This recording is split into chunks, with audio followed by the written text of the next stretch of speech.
Broad casters نے بھی آئی سی سی پر دباؤ ڈالنا شروع کر دیا ہے. ذرائع نے بتایا ہے کہ براڈ کاسٹرز نے چیمپئن ٹرافی کا شیڈول فوری جاری کرنے کا مطالبہ کر دیا. پاکستان کے ساتھ کھیلنا ہی نہیں تھا تو پھر انہیں بھارت کیوں بلاتے ہیں؟ بھارتی صحافی اپنے ہی لوگوں پر برس پڑا. کہا چیمپئنز ٹرافی کے لیے نہیں جانا تھا تو پہلے بتا دیتے. اتنا انتظار کیوں کیا؟ مہاراشٹرا میں الیکشن ہے اور ان کو ایک سگنل دینا ہے. آسٹریلیا انگلینڈ جا سکتا ہے تو بھارت پاکستان کیوں نہیں؟ بی سی سی آئی آئی پی ایل نہیں کرا رہا کہ جو کہا جائے مان لیا جائے گا. بھارتی کبڈی ٹیم اور بلائنڈ کرکٹ ٹیم کو پاکستان آنے کی اجازت نہ ملی. ذرائع کا کہنا ہے پاکستان کبڈی فیڈریشن کو بھارتی ٹیم کو اجازت نہ ملنے سے متعلق آگاہ کر دیا گیا. اس سے قبل بھارت نے اپنی بلائنڈ کرکٹ ٹیم کا این او سی روک لیا. بھارتی بلائنڈ کرکٹ ٹیم کو وزارت کھیل کی جانب سے این او سی مل چکا ہے جبکہ ٹیم کو وزارت داخلہ اور خارجہ سے تاحال کلیئرنس نہیں مل سکی. آئی سی سی چیمپئنز ٹرافی میں شرکت کے لیے بھارتی کرکٹ ٹیم کے پاکستان آنے سے انکار پر دفتر خارجہ نے کہا ہے کہ بھارت کھیلوں کو سیاست کی نظر نہ کرے. ترجمان دفتر خارجہ ممتاز زہرا بلوچ نے ہفتہ وار بریفنگ میں کہا پاک بھارت چیمپئنز ٹرافی اور کرکٹ پر کوئی پاک بھارت بیک ڈور ڈپلومیسی جاری نہیں ہے. پاکستان کو بلوچستان میں بھارتی سرگرمیوں پر تحفظات ہیں. کشمیر کی سیاسی قیادت کی جیلوں میں قید پر بھی سنجیدہ تحفظات کا اظہار کرتے ہیں. ممتاز زہرا بلوچ کا کہنا تھا کہ ہم متحدہ عرب امارات کی جانب سے پاکستانی شہریوں پر ویزا پابندی کے تصور سے اتفاق نہیں کرتے.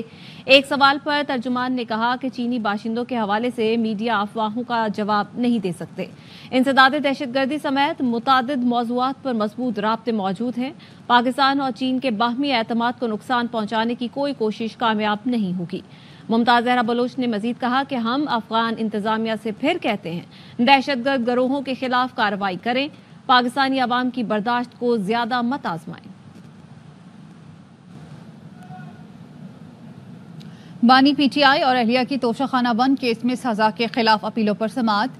نیب کی بانی پی ٹی آئی اور اہلیہ کی سزا کا عدم قرار دے کر کیس ریمانڈ بیک کرنے کی صدا. حسین احمد چودھری ہمارے ساتھ موجود ہیں، ان سے مزید جانیں گے. بتائیے گا. جی دیکھیں، نیب کی جانب سے اہم جو ہے وہ استفسار کیا گیا ہے اور توشہ خانہ 1 کیس میں اہم پیش رفت ہوئی ہے. بانی پی ٹی آئی اور بشرا بی بی کی سزا کالعدم قرار دے کر کیس ریمانڈ بیک کرنے کی استدعا جو ہے وہ کر دی گئی ہے. بانی پی ٹی آئی اور بشرا بی بی کی سزا کالعدم قرار دے کر کیس ریمانڈ بیک جو ہے وہ کر دیا جائے. نیب پروسیکیوٹر امجد پرویز کی جانب سے یہ کہا گیا ہے. چیف جسٹس عامر فاروق نے امجد پرویز سے استفسار کیا کہ ہمیں پہلے علی ظفر صاحب کو سن لینے دیں، پھر وہ دیکھ لیتے ہیں کہ وہ کیا کہتے ہیں. علی ظفر نے کہا کہ یہ ایک جیل ٹرائل تھا. 29 جنوری کو جرا کا حق جو ہے وہ ختم کیا گیا. 30 جنوری کو بشرا بی بی کا 364 کا بیان رات 11 بجے کے قریب ریکارڈ کیا گیا. چیف جسٹس نے کہا کہ اس وقت بانی پی ٹی آئی کا بیان ریکارڈ نہیں کیا گیا تھا. علی ظفر نے کہا کہ 31 تاریخ کو سوال نامہ بانی پی ٹی آئی کو دیا گیا. میں اس عدالت کے سامنے یہ ثبوت رکھوں گا. تاہم اس کیس میں اہم پیش رفت یہ ہوئی ہے کہ توشہ خانہ 1 کیس میں جو 14 سال کی سزا ہوئی تھی، اس کیس میں بانی پی ٹی آئی اور بشرا بی بی کی سزا کے خلاف جو اپیلیں تھیں اس میں سزا کا عدم قرار دے کر کیس ریمانڈ بیک کرنے کی نیب نے استدعا کر دی ہے. اور نیب پروسیکیوٹر نے کہا ہے کہ بانی پی ٹی آئی اور بشرا بی بی کی سزا کالعدم قرار دے کر کیس ریمانڈ بیک کر دیا جائے. تاہم عدالت نے دونوں فریقین کو جو ہے وہ مزید وقت دیتے ہوئے سماعت 21 نومبر تک ملتوی کر دی ہے. ٹھیک ہے، بہت شکریہ آپ کا اپڈیٹ کرنے کے لیے. اور توشہ خانہ کے دوسرے کیس میں بانی پی ٹی آئی اور بشرا بی بی کی بریت کی درخواستیں مسترد کر دی گئی. اسلام آباد کے اسپیشل جج سینٹرل شاہ رخ ارجمند نے بریت کی درخواستوں پر محفوظ فیصلہ سنایا. عدالت نے فرد جرم عائد کرنے کے لیے 18 نومبر کی تاریخ مقرر کی ہے. جج شاہ رخ ارجمند کا کہنا ہے کہ توشہ خانہ 2 ریفرنس میں بانی پی ٹی آئی اور بشرا بی بی پر پیر کو فرد جرم عائد کی جائے گی. عدالت نے توشہ خانہ 2 کیس پہ بانی پی ٹی آئی اور بشرا بی بی کی بریت کی درخواستوں پر 8 نومبر کو فیصلہ محفوظ کیا تھا. بانی پی ٹی آئی کے خلاف اسلام آباد میں 62 مقدمات ہیں. عدالت کہے تو عبوری رپورٹ پیش کر دیتا ہوں، حتمی بعد میں دوں گا. بانی پی ٹی آئی کے خلاف مقدمات کی تفصیلات فراہمی کی درخواست پر پولیس نے رپورٹ جمع کرانے کے لیے وقت مانگ لیا. اسلام آباد ہائی کورٹ کے جسٹس ارباب محمد طاہر نے کیس کی سماعت کی. ڈی ایس پی لیگل نے استدعا کی گزشتہ شام کو ہی نوٹس ملا، کچھ وقت دیا جائے، جس پر جسٹس ارباب طاہر نے کہا یہ پھر آپ کے آفس کی غلطی تھی، ہم نے تو پرسوں نوٹس کیا تھا. عبوری کی طرف نہ جائیں، کل حتمی اور تفصیلی رپورٹ دیں. D S P Sajid Cheema نے استدعا کی رپورٹ پیش کرنے کے لیے پیر تک کا وقت دیا جائے. ایف آئی اے نے رپورٹ میں بتایا کہ بانی پی ٹی آئی کے خلاف ایف آئی اے میں 7 ایف آئی آرز اور انکوائریز درج ہیں. سرکاری وکیل نے کہا کہ ڈی سی آفس میں بانی پی ٹی آئی کے خلاف کوئی انکوائری زیر التوا نہیں ہے. اسلام آباد ہائی کورٹ نے کیس کی سماعت 18 نومبر تک ملتوی کر دی. PTI کے رہنما لطیف کھوسہ کہتے ہیں اپنے موقف پر قائم ہوں، دعویٰ کیا بانی PTI کو نومبر میں ہی رہائی مل جائے گی۔ پروگرام باخبر سویرا میں گفتگو میں یہ بھی دعویٰ کیا یہ 24 نومبر سے پہلے بھاگ جائیں گے۔ علیمہ خانم نے بانی کا پیغام پہنچایا ہے، جب سیاسی قیادت کو گرفتار کیا جائے گا تو بہن کے توسط سے پیغام آئے گا اس پر کہ نومبر میں ہی خان صاحب کو مخلصی مل جائے گی۔ دیکھتے رہیے گا، ابھی نومبر میں دن باقی ہیں، 24 سے پہلے ہی یہ بھاگ جائیں گے۔ یہ they will have to surrender۔ Imran Khan نے کال کو اپنی ذات کے لیے نہیں دی، سارے پاکستان کو عمدہ ہوا دیکھیں گے۔ دیکھیں آج عمران خان لوگوں کی دلوں کی دھڑکن ہے۔ آج اگر خواجہ آصف کے ساتھ جو حال ہوتا ہے، جو نواز شریف کے ساتھ باہر ہوتا ہے، تو اوورسیز پاکستانیز کا آپ کو غم و غصہ اور ان کی جو ہے احساسات اور جذبات محسوسات ہوتے ہیں۔ علیمہ خان نے اپنی جانب سے اعلان نہیں کیا ہے، جو ہے عمران خان صاحب کا ہی پیغام دیا۔ سوچنا بھی نہیں چاہیے کہ پارٹی کا جو باہر قیادت ہے ان کی کوئی اور سوچ ہو سکتی ہے۔ جب ہماری سیاسی یہاں باہر قیادت جاتی ہے تو انہیں گرفتار کر لیا جاتا ہے۔ تو ظاہر ہے کہ بہن نے ہی جب ملاقات کی ہے تو بہن کے توسط سے ہی وہ دے سکتے تھے پیغام۔ پشاور ہائی کورٹ نے وزیر اعلیٰ KP کی حفاظتی ضمانت میں 17 دسمبر تک توسیع کر دی ہے۔ عدالت میں وزیر اعلیٰ علی امین گنڈاپور کی مقدمات تفصیل اور حفاظتی ضمانت کی درخواست پر سماعت ہوئی۔ ایڈیشنل اٹارنی جنرل نے بتایا وزارت داخلہ سے کہا ہے عدالتی حکم پر سختی سے عمل کیا جائے۔ مقدمات کی تفصیل فراہم کرنے کے لیے اسلام آباد کو 2 خطوط لکھے ہیں، ہم 3 ہفتوں میں رپورٹ جمع کرائیں گے۔ چیف جسٹس اشتیاق ابراہیم نے کہا کہ ہم وفاق سے جواب طلب کر سکتے ہیں، پنجاب کی حد تک ہم حفاظتی ضمانت دے سکتے ہیں۔ یہ وزیر اعلیٰ ہیں، ان کو اس صوبے کے عوام نے ووٹ دیا ہے، صوبے کو وزیر اعلیٰ کی توجہ کی ضرورت ہے۔ جسٹس صاحبزادہ اسد اللہ نے کہا کہ یہ صوبے کے وزیر اعلیٰ ہیں، روزانہ عدالت تو نہیں آ سکتے۔ عدالت نے سماعت 17 دسمبر تک ملتوی کر دی ہے۔ ہر وقت ہر دم تیار ہیں، احتجاج پہ جانے کے حوالے سے حکمت عملی طے ہے، بتا نہیں سکتا۔ احتجاج کو روکنے کے لیے حکمران جو کرتے ہیں اس کا حل نکالنے میں ہم ماہر ہو گئے ہیں۔ وزیر اعلیٰ خیبر پختونخوا علی امین گنڈاپور کہتے ہیں پرامن احتجاج ہمارا حق ہے، ہمارا راستہ روکا جاتا ہے، یہ آئین کی خلاف ورزی ہے، انہیں ایسا نہیں کرنا چاہیے۔ مکمل ہوتی ہے، ہم ہر وقت تیار ہیں، ہر دم تیار ہیں۔ کیا ڈفرنٹ حکمت عملی ہوگی اس بار؟ حکمت عملی تو یہاں نہیں بتا سکتا تھا، حکمت عملی بس طے ہوگی۔ سر یہ بتائیں کہ ہر بار بند کیا جاتا ہے اسلام آباد کو، آپ کو مشکلات ہوتی ہے، کیا کہیں گے؟ بس یہ زیادتی ہے، دیکھیں ایک پرامن ہمارا ایک اگر ہمیں کوئی پرامن احتجاج کرتے ہیں اپنے حق کے لیے تو اس کو ہمیں آئین میں جو ہے نا ہمیں تحفظ ہے اس چیز کا اور ہمیں اجازت ہے اس چیز کی۔ اس پہ یہ زیادتی کرتے ہیں کہ بار بار راستے روک کر اور یہ شیلنگ کرتے ہیں، تشدد کرتے ہیں، ربر بلیٹ استعمال کرتے ہیں، خندقیں کھودتے ہیں، اور یہ جو ایک طریقہ ہے غلط ہے، رکاوٹیں ڈالنا، کارروائیاں کرنا جو ہے وہ پاکستان کے آئین کے خلاف ہے، ان کو ایسا نہیں کرنا چاہیے۔ لیکن اب یہ بھی ایسے کرتے ہیں تو ہم بھی اس کے ٹرین ہو چکے ہیں، ہم نے اس کا سر کیا نکالنا ہے۔ IGP کے خلاف جو مقدمہ درج ہونا تھا اس میں کیا وہ ہے سر؟ آپ دوبارہ اپنے اسلام آباد جا رہے ہیں؟ عدالت میں جو چیز چل رہی ہے تو میں ایسی بات نہیں کرتا ہوں۔ وزیر اعلیٰ KP علی امین گنڈاپور ہری پور پہنچ گئے ہیں۔ وزیر اعلیٰ KP صوبائی رہنما یوسف ایوب کے گھر پہنچے، اپوزیشن لیڈر عمر ایوب، ارشد ایوب اور اراکین اسمبلی سے ملاقات کی۔ انصاف لائرز فورم کے وفد نے بھی وزیر اعلیٰ علی امین گنڈاپور سے ملاقات کی۔ اسلام آباد مارچ کے حوالے سے حکمت عملی پر بات چیت کی گئی۔ عمر ایوب نے کہا کہ ہری پور سے کارکنان کی بڑی تعداد احتجاج میں شرکت کرے گی۔ 24 نومبر کنفرم ہے یا تاریخ میں پھر تبدیلی ہو سکتی ہے؟ چیئرمین PTI بیرسٹر گوہر سے صحافی نے سوال کیا۔ بیرسٹر گوہر نے کہا بانی PTI باس ہیں، تجویز نہیں حکم دیتے ہیں، ان کا حکم ہے احتجاج میں سب شریک ہوں گے۔ فرسٹ ٹائم نہیں ہے جو اس قسم کے واقعات ہوتے ہیں اور اس قسم کی واقعات کی ہم نے شدید مذمت کی اور ہر مرتبہ کی ہے، اور ایسے واقعات نہیں ہونے چاہیے کسی صورت، کیونکہ عدالت کا آرڈر ہے، لیکن عدالت کی کسی آرڈر کو تو مانا نہیں جاتا، اور کیا کرے جو عدالت ہیں ان کے پاس بارہا جاتے ہیں، ان پہ اعتماد کرتے ہیں، ان سے ریلیف کے لیے درخواست کرتے ہیں، اگر وہاں سے بھی ریلیف نہ ملے تو پھر کیا کرنا ہے؟ یہ نہیں ہونے چاہیے تھے۔ ابھی خان صاحب نے اعلان کیا ہوا ہے 24 تاریخ کے لیے، آج خان صاحب سے ملاقات ہوگی انشاءاللہ، اس پہ مزید بحث ہوگی انشاءاللہ، اور پھر آپ سے بات۔ سر اس احتجاج پہ جو ہے باقی لوگ بھی نظر آئیں گے یا خالی عوامی نظر آئے گی؟ نہیں دیکھو خان صاحب کی کال پہ انشاءاللہ پوری دنیا ہی نظر آئے گی، لیکن آگے دیکھتے ہیں۔ کال کنفرم ہے یا ایک دفعہ پھر تاریخ؟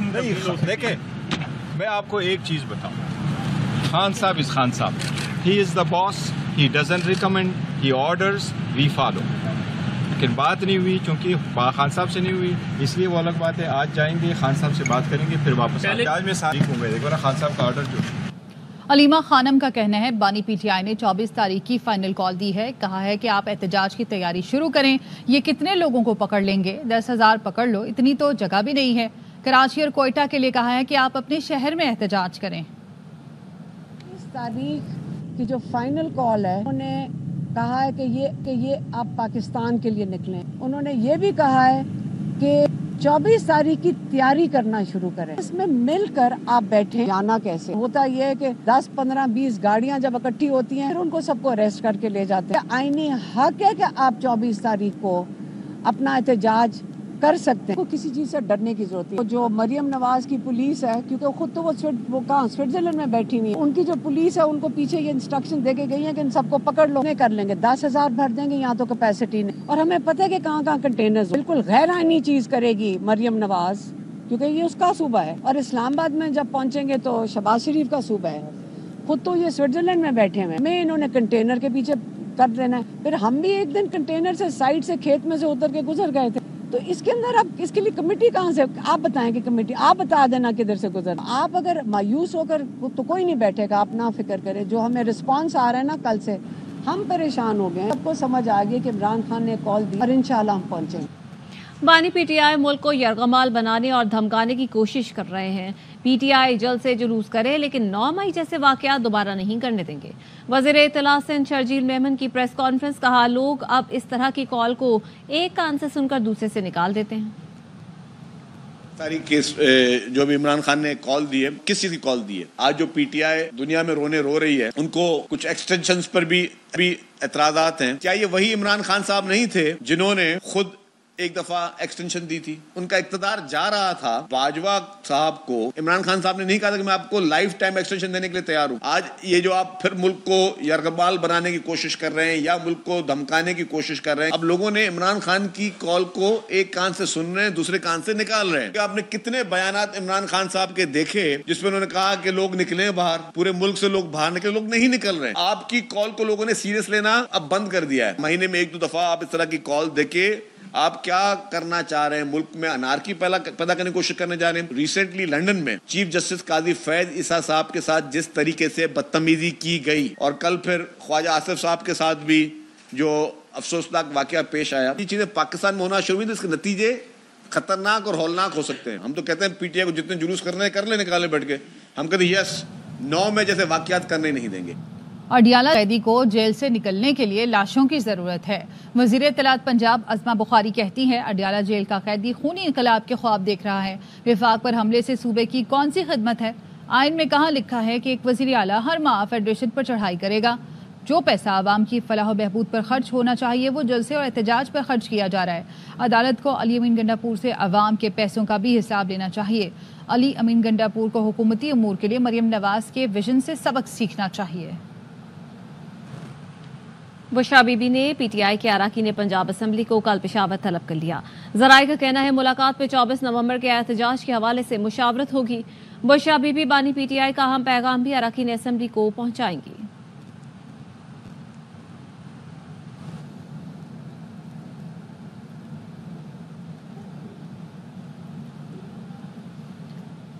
چھبیسویں آئینی ترمیم کی حمایت کرتے ہیں. ایگزیکٹو کمیٹی کے اکثریتی ارکان سیکریٹری کا بار کا بیان مسترد کرتے ہیں. صدر سپریم کورٹ بار ایسوسی ایشن رؤف عطا نے سیکریٹری سلمان منصور کے بیان پر رد عمل دے دیا.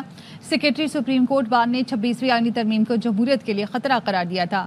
رؤف عطا نے کہا کہ سیکریٹری بار کا بیان ایسوسی ایشن کی پوزیشن نہیں. انہوں نے ایگزیکٹو کمیٹی کی منظوری کے بغیر بیان جاری کیا. ان کا بیان مخصوص سیاسی موقف سے مطابقت رکھتا ہے. سیکریٹری بار کا کردار بنیادی طور پر ریکارڈ رکھنے کا ہے. صدر ہو یا سیکریٹری دونوں ایگزیکٹو کمیٹی کی ہدایت کے تحت ہی کام کرتے ہیں. ایگزیکٹو کمیٹی سے آئندہ اجلاس میں اس معاملے کو حل کرنے کا مطالبہ کیا ہے. سپریم کورٹ بار ایسوسی ایشن کے صدر کا تعلق آسما جہانگیر گروپ جبکہ سیکریٹری بار حامد خان گروپ سے تعلق رکھتے ہیں. وزیر اعلیٰ پنجاب مریم نواز کہتی ہیں کہ انہیں پیرا تھائرائڈ کا مسئلہ ہے جس کا علاج پاکستان میں نہیں بلکہ صرف سوئٹزرلینڈ اور امریکہ میں ہے. مریم نواز کے اس بیان کی بی بی سی نے نفی کر دی. اپنی رپورٹ میں کہا کہ اس بیماری کا علاج پاکستان میں بھی ممکن ہے. سپریم کورٹ آئینی بینچ نے قاضی فائز عیسیٰ کی بطور chief justice Balochistan high court تقرری کے خلاف نظر ثانی درخواست خارج کر دی. جسٹس امین الدین خان سبراہی میں 6 رکنی آئینی بینچ نے سماعت کی. درخواست گزار ایڈوکیٹ ریاض حنیف راہی نے کہا کہ بھٹو کیس پر عدالت نے 40 سال بعد فیصلہ دیا. عدالت پہلے نظر ثانی کے گراؤنڈز دیکھ لیں. قاضی فائز عیسیٰ کی بطور چیف جسٹس تعیناتی کے وقت وزیر اعلیٰ سے مشاورت نہیں ہوئی. جسٹس مسرت ہلالی نے کہا کہ اب تو قاضی فائز عیسیٰ کی جان چھوڑ دیں. یہ روسٹم سیاسی تقریروں کے لیے نہیں ہے. بھٹو ریفرنس مختلف کیس تھا, حقائق بھی مختلف تھے. جسٹس محمد علی مظہر نے کہا کہ وکیل صاحب آپ بات نہیں سن رہے, غصہ کس بات کا کر رہے ہیں. جسٹس جمال مندوخیل نے کہا کہ یہ نظر ثانی ہے, کیس دوبارہ اوپن نہیں کر سکتے. عدالت اپلیٹ بینچ کے طور پر نہیں بیٹھی. نظر ثانی میں پہلے نشاندہی کریں فیصلے میں غلطی کیا ہے. قانون دکھا دے کہاں لکھا ہے وزیر اعلیٰ سے مشاورت لازمی ہے. میری رائے ہے جھوٹی درخواست پر وکیل کا کیس پاکستان بار کونسل کو بھیجا جائے. جسٹس امین الدین خان نے کہا مشاورت کا عمل زبانی بھی ہو سکتا ہے, یہ کوئی طریقہ کار نہیں. پیراگراف 8 پڑھنے کے بعد قانونی سوال کیا ہے. آگے بڑھتے ہیں اور آپ کو بتائیں کہ پنجاب کے کئی شہروں پر اس وقت بھی اسموک چھائی ہوئی ہے. معمولات زندگی متاثر ہیں. لاہور 1172 پوائنٹس کے ساتھ ملک کے آلودہ ترین شہروں میں سرفہرست, جبکہ ملتان 322 پوائنٹس کے ساتھ دوسرے نمبر پر ہے. راولپنڈی 290 پوائنٹس کے ساتھ تیسرے اور اسلام آباد 228 پوائنٹس کے ساتھ چوتھے نمبر پر ہے. محکمہ موسمیات نے آج سے 16 نومبر تک بیشتر اضلاع میں بارش کا امکان ظاہر کیا ہے. اسموک کے حوالے سے کراچی 10ویں نمبر پر چلا گیا. گزشتہ 3-4 سال سے کراچی اور لاہور میں مقابلہ تھا, وہاں کچھ ہوا تو اسموک کی صورتحال بہتر ہوئی ہے. گورنر پنجاب نے اپنی اتحادی حکومت کو کھری کھری سنا دی. سپریم کورٹ کے آئینی بینچ نے ماحولیاتی آلودگی کے تمام کیسز کو یکجا کر دیا ہے. ماحولیاتی آلودگی کے خاتمے کے اقدامات پر وفاق اور صوبوں سے 3 ہفتوں میں رپورٹس طلب کر. کراچی سمیت سندھ کے مختلف اضلاع میں ضمنی بلدیاتی انتخابات کے لیے ووٹنگ جاری ہے. پیپلز پارٹی, جماعت اسلامی اور پی ٹی آئی کے امیدواروں کے درمیان کانٹے کا مقابلہ ہے. کراچی میں 10 بلدیاتی نشستوں پر ضمنی انتخاب ہو رہے ہیں. کلفٹن, گلبرگ, لیاقت آباد, کماڑی, ملیر, منگوپیر, کورنگی اور لانڈی کی مختلف یوسز میں ووٹنگ جاری ہے. پولنگ اسٹیشنز پر پولیس اور رینجرز تعینات ہے. سکھر میں 2 بلدیاتی نشستوں پر ضمنی انتخابات کے لیے پولنگ جاری ہے. حیدرآباد میں 4 یونین کونسل کی 5 نشستوں پر کانٹے کا مقابلہ متوقع ہے. نو منتخب امریکی صدر ڈونلڈ ٹرمپ نے سینیٹر مارکو روبیو کو وزیر خارجہ نامزد کر دیا, جبکہ سابق ڈیموکریٹ رکن کانگریس تلسی گابارڈ ڈائریکٹر نیشنل انٹیلیجنس ہوں گی.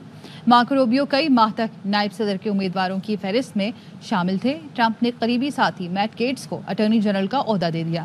میٹ گیٹس نے ٹرمپ کے خلاف مقدمات کو انتقامی کارروائی قرار دیا. گزشتہ روز وائٹ ہاؤس میں ڈونلڈ ٹرمپ کی جو بائیڈن سے ملاقات ہوئی. بائیڈن نے ٹرمپ کو مبارکباد دیتے ہوئے ویلکم بیک کہا. ڈونلڈ ٹرمپ نے کہا بائیڈن سے ملاقات بہت اچھی رہی, ان کے خیالات اور میزبانی نے بہت متاثر کیا. وائٹ ہاؤس کا کہنا ہے دونوں رہنماؤں میں ملاقات بہت خوشگوار رہی. سیکرٹری وائٹ ہاؤس کے مطابق ٹرمپ اپنے ساتھ سوالات کا پلندہ لائے تھے. اور اس کے ساتھ ہی نیوز بلیٹن سے فی الحال اتنا ہی. مزید خبروں اور اپڈیٹس کے لیے دیکھتے رہیے ARY نیوز.